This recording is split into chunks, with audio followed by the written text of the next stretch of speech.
tehtud häältelugemiskomisjoni. Kas on filmima ja Aivi eelnejale valimised ja üks arvamuse andmine. Punkine päevakord sai meile siis välja saadetud. Juhul kui ta sellega peaks olema. Kas Laine on nõus? Jah. oled see ka sina? Tänanoor on robotid juba, ei tea midagi, kas tegelikult on. 1, 2, 3, 4, 5, 6, 7 osutunud osavalakogu esimeheks valitud Laine Pelats.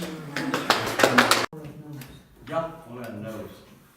See on planeeritud sellisel kujul, et seal oleks esindatud ka keegi kohalikust osavallast. Nojah, see oli nüüd sellepärast, et me teadsime tegelikult, et Mikk Lemmus ei saanud tulla.